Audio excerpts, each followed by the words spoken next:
আচরণবিধি বহাল রেখে কিভাবে আমরা প্রচারণা করতে পারি সেই বিষয়ে আলোচনা হচ্ছিল। ভেবেছিলাম আজকে শিক্ষার্থীদের উদ্দেশ্যে অনেক কিছু বলবো আমরা জাতীয়তাবাদী ছাত্রদল মনোনীত প্যানেল, কিন্তু আমরা যখন হল প্যানেলগুলোর সাথে বসলাম দেখলাম লেভেল প্লেইং ফিল্ড বলতে যা আছে তার লটুকুও বর্তমান বিশ্ববিদ্যালয়ে বিরাজমান নেই। আপনারা সকলে ইতোমধ্যে অবগত আছেন, গতকালকে এবং তার আগের দিন স্বতন্ত্র শিক্ষার্থী ঐক্য প্যানেল বিভিন্ন অনুষ্ঠানের নামে সুস্পষ্টভাবে আচরণবিধি লঙ্ঘন করছে।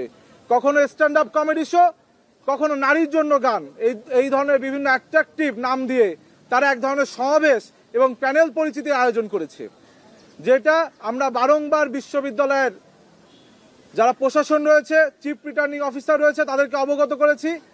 তাদেরকে যখনই জানানো হচ্ছে বলছে লোক পাঠাচ্ছি, বন্ধ করব, এটা উচিত হচ্ছে না, কিন্তু আমরা কোনো ধরনের পদক্ষেপ নিতে দেখছি না। কিন্তু যা বন্ধ করা উচিত নয় সেটা বন্ধ করছে, যা বন্ধ করা দরকার সেটা করছে না।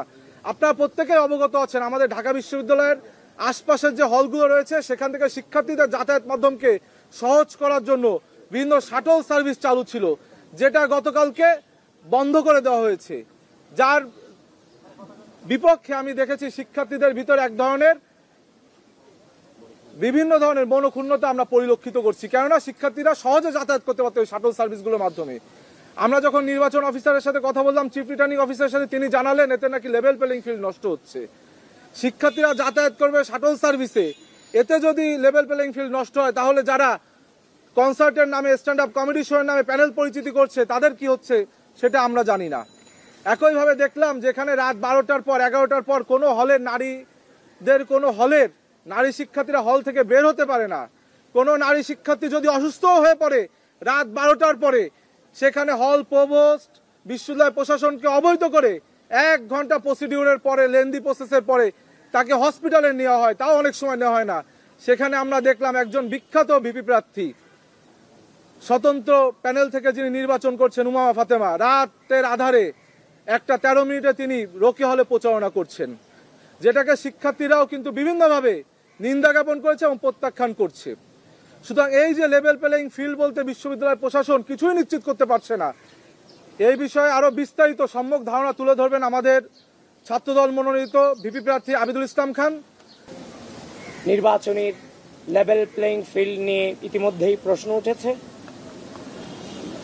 তো সেটা নিয়ে আজকে আপনাদের সামনে কিছু কথা বলা। গতকালকে রাতে আমরা যে জিনিসটা দেখতে পেলাম, যেখানে আমরা গত কয়েকদিন যাবৎ বলার চেষ্টা করছি যে একটা মেয়ে তার বৈধ হল আইডি কার্ড থাকার পরও সে ইচ্ছা করলে তার আরেকটা বান্ধবীর রুমে যেতে পারে না, হলে যেতে পারে না। সেটা ঢাকা বিশ্ববিদ্যালয়ে একটা কালো আইন, ডাইনোসর যুগের আইন। এরই মধ্যে দেখতে পেলাম নির্বাচন কেন্দ্রিক এই আইনটাকে শিথিল করা হয়েছে। প্রার্থীরা এক হলের প্রার্থী আরেক হলে প্রচারণা করতে পারবে, কিন্তু সেটা আনুষ্ঠানিকভাবে আগামীকাল থেকে শুরু হবে। কিন্তু এরই মধ্যে দেখতে পেলাম আমার জেনারেল সেক্রেটারি একটু আগে আপনাদেরকে বলেছেন যে রাত 11:15 কিংবা 1:13 দিকে অথবা 15-এর দিকে আমরা দেখতে পেলাম একজন হেভিওয়েট ভিপি প্রার্থী তিনি মেয়েদের বিভিন্ন রুমে ঘুরে ঘুরে প্রচারণায় অংশ নিচ্ছেন। তো উনি ক্ষমা চেয়েছেন হল প্রভোস্টের কাছে। এখন কোনো ঘটনা, যে ঘটনাটা কোনোভাবে আইনের সাথে যায় না, আইন সেটাকে বৈধতা দেয় না, এখন সেই ঘটনা ঘটিয়ে এখন যদি আপনারা ক্ষমা চান তাহলে অন্যান্য যে প্রার্থীরা আছে তারাও বলবে আমি একটি ঘটনা ঘটিয়ে নেই, তারপর আমিও ক্ষমা প্রার্থনা করব। এভাবে তো আসলে আচরণবিধি লঙ্ঘন করাটা কোনোভাবেই আইনের সাথে যায় না এবং বিশ্ববিদ্যালয়ের পরিবেশ পরিস্থিতি, নির্বাচনের লেভেল প্লেইং ফিল্ডের সাথে কোনোভাবেই সেটা যায় না। আশা করি বিশ্ববিদ্যালয় প্রশাসন এটা নিয়ে তাদের বক্তব্য সুস্পষ্ট করবে, নির্বাচন কমিশন এটা নিয়ে তাদের বক্তব্য সুস্পষ্ট করবে। তারপর মেয়েদের বিভিন্ন হলে আমরা জানতে পারছি বিভিন্ন প্যানেলের নেতৃবৃন্দ বিভিন্ন তাদের রুমে সাধারণ শিক্ষার্থীদেরকে অথবা তাদের যে শিক্ষার্থীদেরকে নিয়ে বিভিন্ন ধরনের পার্টি করে বেড়াচ্ছে, খাবারের পার্টি করে বেড়াচ্ছে, যেটা কোনোভাবেই বর্তমান যে হচ্ছে যে নির্বাচনী আচরণবিধি সেটার সাথে যায় না। সেই বিষয়ে আশা করি নির্বাচন কমিশন যারা আছেন তারা তদন্ত করবেন এবং এই জিনিসগুলোকে যেন না ঘটে এই ব্যাপারে তারা উদ্যোগ গ্রহণ করবেন। তারপর আরেকটি ঘটনা, সেটা হচ্ছে ঢাকা বিশ্ববিদ্যালয়ের যে শিক্ষার্থী সংসদ, যেটা থেকে প্রতিনিয়ত মিসইনফরমেশন ডিসইনফরমেশন ছড়ানো হচ্ছে, প্রার্থীদেরকে নিয়ে অপপ্রচারে লিপ্ত হচ্ছে বিভিন্নভাবে। ঢাকা বিশ্ববিদ্যালয় নির্বাচন কমিশন, ঢাবি প্রশাসন ইতিমধ্যেই বিটিআরসিকে সেই গ্রুপগুলোকে বন্ধ করার জন্য তিনি চিঠি প্রয়োগ করেছেন, কিন্তু এখনো পর্যন্ত সেই বিশ্ববিদ্যালয়ের গ্রুপগুলো চলমান আছে। তাদের যে হোয়াটসঅ্যাপ গ্রুপ, টেলিগ্রাম গ্রুপ, সেই গ্রুপগুলোতে হাজার হাজার মেম্বার আছে, সেগুলো এখনো পর্যন্ত চলমান আছে। এবং সেই গ্রুপগুলো যারা পরিচালনা করছেন, যারা মডারেটর আছেন, সেই মডারেটরগুলো কিন্তু এই নির্বাচনে প্রার্থিতা মানে এই নির্বাচনের ক্যান্ডিডেট, তারা নির্বাচনে প্রতিদ্বন্দ্বিতা করছেন। এবং ঢাকা বিশ্ববিদ্যালয়ের আরও কিছু গ্রুপ রয়েছে, এগুলোর নাম আপনারা জানেন, কারণ প্রপাগান্ডাতে এগুলো হচ্ছে যে আপনার ইতিমধ্যেই খুব খ্যাতি অর্জন করেছে, ডিউ ইনসাইডার, কিন্তু আজকে দেখলাম তারা তাদের নাম পরিবর্তন করে ঢাকা ইনসাইডার রেখেছেন। তারপরে ডিউ ক্রাশ অ্যান্ড কনফেশনস এই নামের একটা গ্রুপ আছে, তারপর the beauty of DU campus, তারপরে হচ্ছে ডিউ আপডেট নামে একটা গ্রুপ আছে, আজকে দেখলাম এটা পরিবর্তন করে রাখা হয়েছে ঢাকা আপডেট নামে। সুতরাং ঢাকা বিশ্ববিদ্যালয় প্রশাসনকে, ঢাকা বিশ্ববিদ্যালয়ের শিক্ষার্থী সংসদ সহ এখন যে গ্রুপগুলোর নাম বলেছি, এই গ্রুপগুলো সম্পর্কে যথাযথ ব্যবস্থা গ্রহণ করতে হবে যদি নির্বাচনে লেভেল প্লেইং ফিল্ড তৈরি করতে হয়। ঢাকা বিশ্ববিদ্যালয় প্রশাসন যদি এখানে সেটা ব্যবস্থা করতে ব্যর্থ হয়, তাহলে ডাকসু নির্বাচন শুধুমাত্র ঢাকা বিশ্ববিদ্যালয়ের বিষয় নয়, ডাকসু নির্বাচন এটা বাংলাদেশের বিষয়। সেটা রাষ্ট্রীয়ভাবে এই জিনিসগুলোকে যেন সুরাহা করা হয় এই গ্রুপগুলোর ব্যাপারে, কারণ প্রতিনিয়ত আপনি মিস ইনফরমেশন ডিসইনফরমেশন ছড়াবেন, যে কোনো জিনিস এই গ্রুপগুলো থেকে ঘটতে পারে, ঘৃণা ছড়াচ্ছে এই গ্রুপগুলো। আশা করি বিশ্ববিদ্যালয় প্রশাসন এবং নির্বাচন কমিশন এটা নিয়ে ব্যবস্থা গ্রহণ করবে। তারপর আরেকটা জিনিস, সেটা হচ্ছে যে হলগুলোতে বিভিন্ন গুপ্ত সংগঠন জুন ওয়াইজ, ওই যে ছাত্রলীগ যেভাবে জুন ভিত্তিক রাজনীতি করত, সেই জুন ভিত্তিক রাজনীতি করে এবং বিভিন্ন জুন ওয়াইজ ডামি ক্যান্ডিডেট দাঁড়া করিয়ে দিয়েছে, ডামি প্রার্থী দাঁড়া করিয়ে দিয়েছে। যেখানে স্ট্রং ক্যান্ডিডেট আছে তাদের হচ্ছে যে সাথে মিলে না, তো তাদের সেই রকম স্ট্রং ক্যান্ডিডেটদের বিরুদ্ধে ডামি ক্যান্ডিডেট দাঁড় করানো হচ্ছে। এগুলো সাংবাদিক ভাইরা আপনারা এগুলো খুঁজে বের করবেন, এগুলোর বিরুদ্ধে আপনারা কথা বলবেন এবং এগুলোর বিহাইন্ড দ্য সিন আপনারা সামনে তুলে আনবেন। তারপর আগামীকাল থেকে আনুষ্ঠানিকভাবে নির্বাচনী প্রচারণা শুরু হচ্ছে। আমরা বিশ্ববিদ্যালয় প্রশাসন এবং নির্বাচন কমিশনকে বলেছি, এই যে হল ভিত্তিক যে প্রচারণা হবে, সেই প্রচারণাগুলো কোন ধাপে কোন পদ্ধতিতে হবে সেই বিষয়ে তারা একটা ফর্মুলা আমাদের সামনে উপস্থাপন করবে। কিন্তু নির্বাচন কমিশন এখনো পর্যন্ত সেই ব্যবস্থা কিংবা সেই ফর্মুলা আমাদের সামনে উপস্থাপন করেনি। এখন সেই ব্যবস্থা আপনার হচ্ছে যে প্রকাশ না করার কারণে আমরা যেভাবে প্রচারণা করতে যাই না কেন, সেটাকে নিয়ে আমরা আশঙ্কা করছি বিভিন্ন গুপ্ত সংগঠনের সদস্যবৃন্দ আমাদেরকে নিয়ে মব করার সম্ভাবনা আছে। এজন্য নির্বাচন কমিশনকে বলছি, অতি দ্রুত কোন কোন প্রক্রিয়ার মধ্য দিয়ে হলগুলোতে আমরা নির্বাচনী প্রচারণা কার্যক্রম চালাবো সেটা আপনারা প্রকাশ করেন, নতুবা গুপ্ত সংগঠন কিংবা অন্যান্য যে সংগঠনগুলো আছে প্রার্থীদেরকে রাজনৈতিকভাবে মোকাবেলা করতে ব্যর্থ হয়ে তাদের বিরুদ্ধে অপপ্রচার চালানোর সম্ভাবনা আছে, আর সেগুলো সেই গ্রুপগুলো দিয়ে চালাবে যে গ্রুপগুলোর নাম আমরা বলেছি। সুতরাং যা বলছি প্রত্যেকটা বিষয়ে যদি লেভেল প্লেইং ফিল্ড দিয়ে নির্বাচন সুষ্ঠু করতে চান, এইগুলো সম্পর্কে ব্যবস্থা আপনাদেরকে নিতে হবে। তারপর হচ্ছে যে গতকালকে আমরা হচ্ছে যে ডাকসুতে আমাদের মেয়েদেরকে নিয়ে বসেছিলাম, যে নির্বাচন কেন্দ্রিক কি অবস্থা প্যানেলগুলোর। তো আমি সেখানে একটি সেলফি ভিডিও করেছিলাম, আপনারা সাংবাদিকবৃন্দ অবশ্যই দেখেছেন, ম্যাক্সিমাম সাংবাদিকবৃন্দ হয়তো বা দেখে থাকতে পারেন।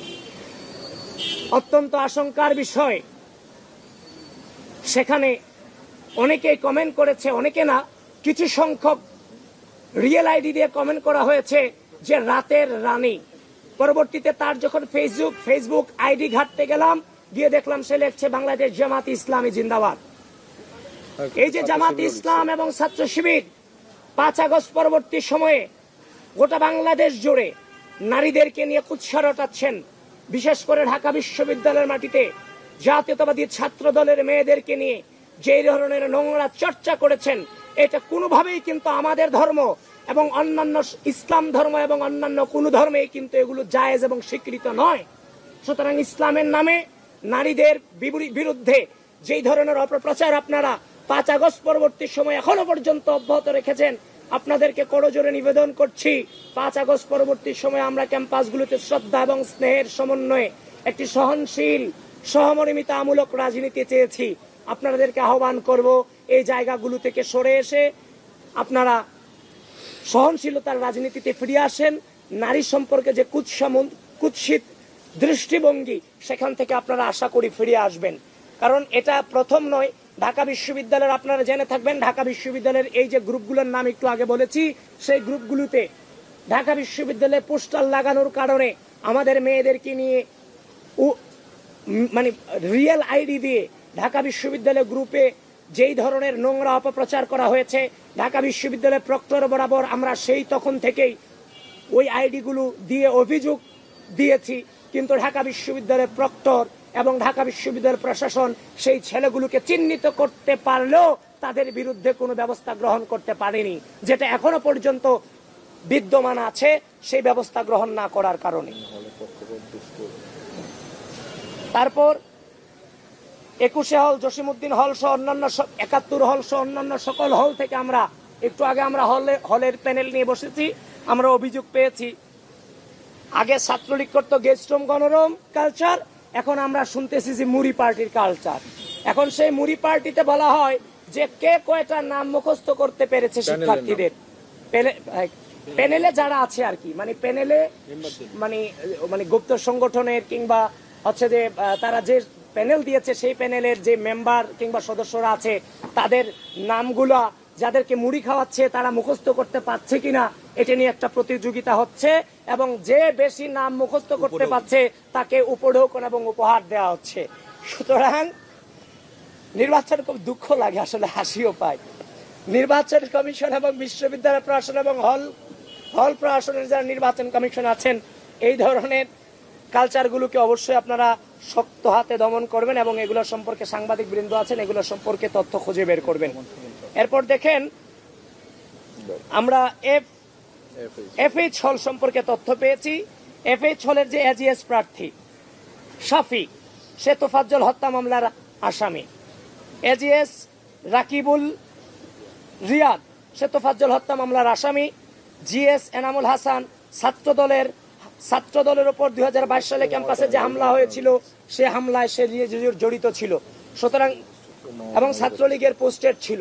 সুতরাং এরা কিভাবে এই অবস্থায় থেকেও নির্বাচন করতে পারছে সেটা নিয়ে নির্বাচন কমিশনকে আমরা প্রশ্ন করছি, সেই বিষয়ে তারা অবশ্যই আমাদেরকে জবাবদিহিতা করবেন। তারপর এফ রহমান হলের যে গুপ্ত শিবির এবং বাকশাস যারা ক্যান্ডিডেট আছে তাদেরকে এফ রহমান হলের প্রবোধ সরাসরি পক্ষপাতিত্ব করছেন, পেট্রোনাইজ করছেন।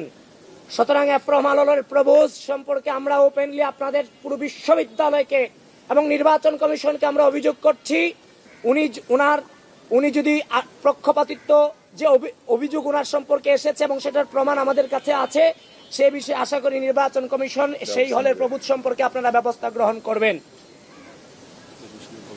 তারপর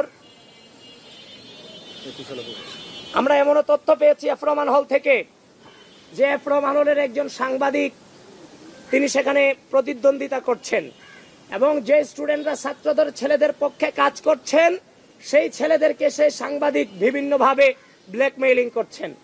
সুতরাং এফ রহমান হল সম্পর্কে নির্বাচন কমিশন যারা হল কমিশন যারা আছেন তারা এই জিনিসগুলোকে তদন্ত করবেন এবং ব্যবস্থা গ্রহণ করবেন।